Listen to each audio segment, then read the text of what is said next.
Ja, takla vi atter en video om Eurovision Song Contest.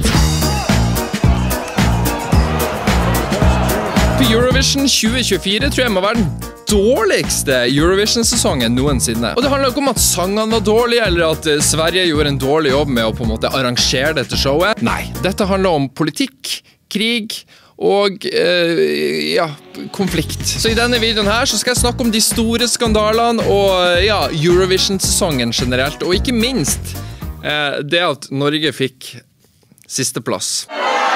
Så måten jeg har gjort det på er at jeg har delt inn denne videoen i 5 forskjellige overskrifter over de tingene jeg skal snakke om i denne videoen, for å gjøre det så oversiktlig og lite boring som overhodet mulig.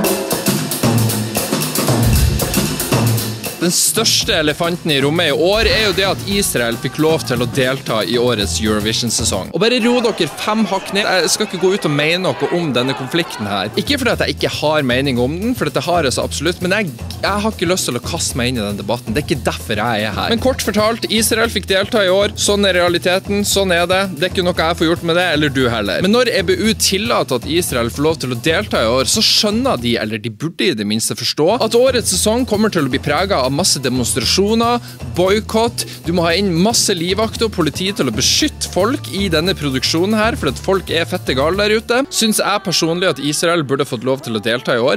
Nei, det synes jeg ikke. Men problemet der igjen er at hvis EBU hadde gått ut og sagt at dere får ikke lov til å delta, så hadde den andre siden kommet inn og demonstrert og boykottet og klaget på ytringsfrihet for at ikke Israel får lov til å delta i en konkurranse. Derfor har jeg et forslag som jeg mener som kan løse alle disse potensielle konfliktene fremover. La oss banne alle land som er en konflikt uavhengig av årsak. Russland og Ukraina? Ja, bann begge to. Er det urettferdig at Ukraina skal bannes fra en konkurranse fordi at et annet land har invadert de? Kjempeurettferdig, men vi må knuse noen egg for å lage en omelett, og dessverre, verden er ikke rettferdig, verden er urettferdig og kjip. Jeg er helt ærlig så naiv at jeg tror seriøst at det hadde løst mye. Og den dagen svenskene kommer invaderende over Svinesundsbrua inn til Norge for å ta oss fordi vi har masse olje og de har ikke en dritt annet enn Volvo og Ikea, så skal jeg gladelig gå med på at ikke vi kan delta i Eurovision Song Contest det året. Og jeg tror helt ærlig at hvis mitt land er i krig, så har ikke jeg behov for å se Eurovision det året. Jeg har behov for å være trygg. I år var det mer tydelig enn noen gang at lyden fra publikum underveis i showet blir tuklet med. Og det burde egentlig ikke være en sånn kjempestor overraskelse, for dette her er en gigantisk direktesendt TV-produksjon. Selvfølgelig kommer de til å ha kontroll på hvilken lyd som kommer ut fra publikum. Men når Israel går på scenen i år, og det eneste vi hører gjennom TV-ruta er det her,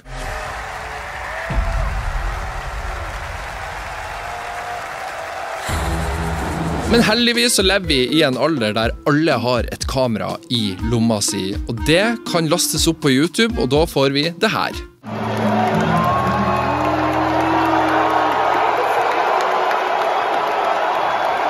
Det høres litt annerledes ut ifra det vi fikk servert via TV-skjermen. Alle skjønte at Israel ble bua på, og det skjønner arrangørene av Eurovision også, så burde de nesten like så greit bare ha latt buinga være en del av greia, la publikum stemme komme fram. Det å vise misnøye overfor noe burde være like mye tillatt som det er å på en måte vise entusiasme for noe, ikke sant? Det er egentlig 2 veldig like følelser, bare på motsatt ende av skalaen. Og til syvende og sist er jo dette et show som er laget for publikum, så ja, jeg vet ikke.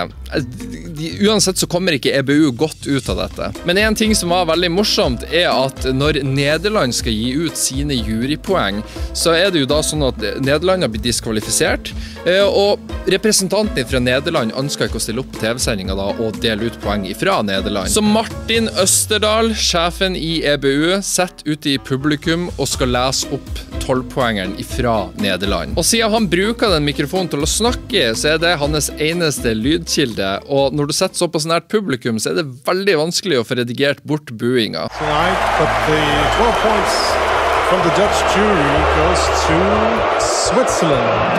Uansett, jeg har ikke noe god løsning på dette. Poenget mitt er bare at EBU kommer dårlig ut av dette, uansett hva de gjør.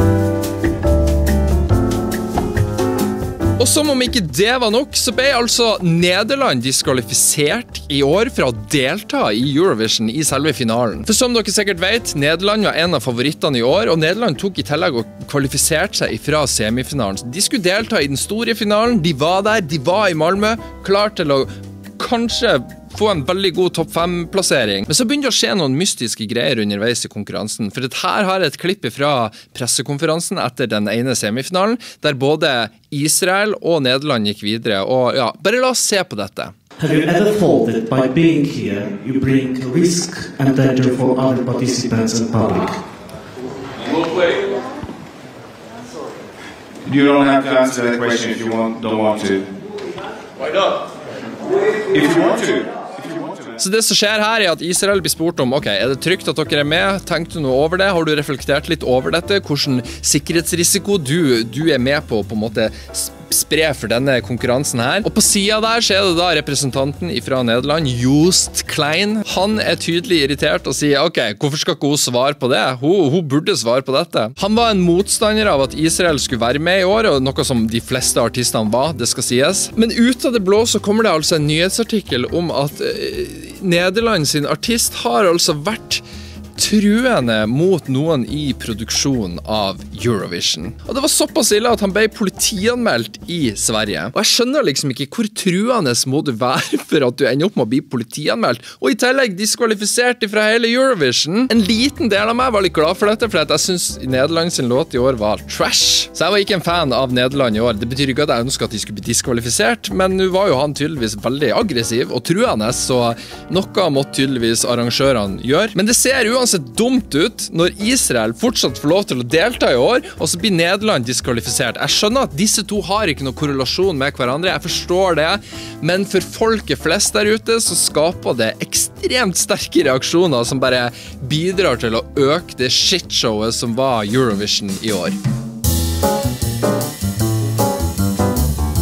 Den største skandalen i år var at finalen sørget for at jeg gikk økonomisk i minus. Hvorfor det, lurer du på? Jo, jeg betta på at Kroatia skulle vinne, fordi at alle bettingnettstedene i verden rundt sa at selvfølgelig vinner Kroatia. Jeg synes også at Kroatia fortjente å vinne. Det var en fet låt, morsom låt, fett sceneshow, så jeg tenkte jo at dette er jo gratis penger. Selvfølgelig skal Kroatia vinne. Jeg bare betta 250 kroner, jeg trenger ikke å bette noe mer, så får jeg en 150 kroner ekstra, gratis. Og Kroatia vinner publikumstemmene med stor overvekt, vil jeg påstå. Croatia, you receive 337 points.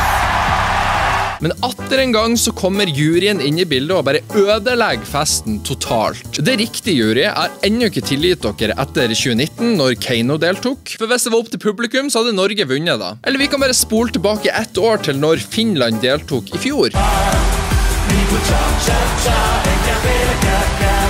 Men så kommer juryen inn fra siden igjen og sier at nei, Loreen må jo vinne, herregud, hun var jo mye bedre. Så i år så skulle altså da Kroatia vinne hvis det hadde vært opp til publikumstemmene, men juryen sørget for at det tippet over til Sveits.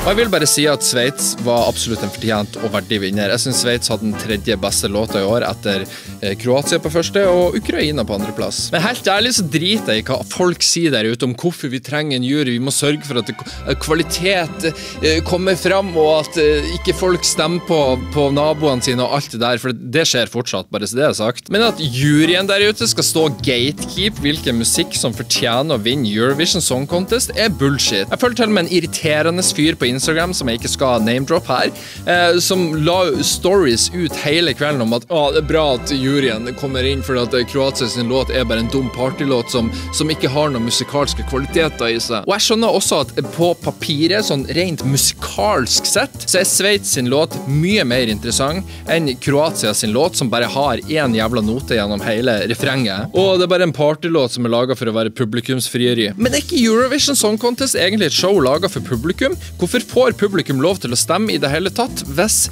juryen uansett må komme inn og revkjøre resultatet hvert bidige år? Vi må sørge for at vi får riktig vinner. Ja, den riktige vinneren det publikummet vil ha, for at Eurovision Song Contest laget for publikum. Derfor har de publikum i salen, derfor får du lov til å stemme, derfor sendes det ut til 150 millioner mennesker. Det for at publikum skal bestemme hvem som vinner, og i år så var vinneren Kroatia. Uansett om det bare en dum partylåt som laget for at publikum skal synes det gøy. Hvis publikum synes det gøy, og det den rette vinneren, så burde den vinne uavhengig av hva en jury sier. For sånn som det nå, så det fremstilt som at majoriteten, altså oss folket, idiotene, mens juryen de smarte og intellektuelle menneskene som forstår musikk. Jeg vil foreslå det motsatte. Kanskje vi publikum den som har den riktige meningen, fordi at vi kollektivt har stemt frem en låt. Og kanskje juryen og de som tilhengere av juryen en gjeng med pretensiøse, kjedelige mennesker som bare elsker å ødelegge alle fester de med på, fordi at jeg får ikke nok oppmerksomhet for at jeg kontrær. Fuck off, bli kvitt juryen, få de bort. De skaper bare unødvendig støy i en konkurranse som allerede har for mye støy. En jury i Eurovision, altså, hva forventer du? Det ikke snakk om Mozart her. Det som at en Michelin-kokk skal bare gå inn på McDonald's og begynne å bedømme rettene deres, og så skal vi liksom begynne å klokere av det? Nei, selvfølgelig ikke. Han kommer til å hate alt der. Hvis folket vil ha en Big Mac, så synes jeg folket skal få lov til det uten at en pretensiøs kokk skal komme inn og ødelegge den gleden. Og som om ikke det var nok, så ble altså da min kredibilitet som både MGP og Eurovision-kommentator på YouTube, som at det så kredibelt, men ok. Den ble dratt ned i gjørma i år. Så til de grader. For jeg var en stor forkjemper for gåte, både gjennom delfinalene og den norske finalen, og Eurovision. Og hvis jeg ikke husker helt feil, så gikk jeg ut og sa det her når gåte vant. Og i år så tror jeg faktisk at vi har en sånn på ekte, reelt god sjanse til å faktisk kanskje vinne Eurovision Song Contest. Kan hende at vi har Eurovision i Oslo i 2025. Som en ræva vurdering, hvis jeg skal kjefte på meg selv der. Altså, hadde jeg kunnet gått tilbake i tid, så hadde jeg endret på noen ting. Og det verste av alt at jeg forstår det faktisk ikke. Jeg forstår ikke hvordan Norge havnet på sisteplass i år. For i år så sendte vi en sang som på en måte representerte veldig sånn norske verdier, føler jeg. Den var på norsk. Det var en sjanger som du ikke ser alt for mye av i Eurovision, og som generelt sett pleier å gjøre det ganske decent. Og det var et flott sceneshow. Så helt ærlig, jeg forstår faktisk ikke hvorfor vi kom på sisteplass, for gåte var ikke den dårligste låta i år, og det tror jeg egentlig de fleste enige om. Og hvis jeg skal komme med en teori her, så tror jeg at det som skjedde i år var at gåte var bra, men ikke bra nok.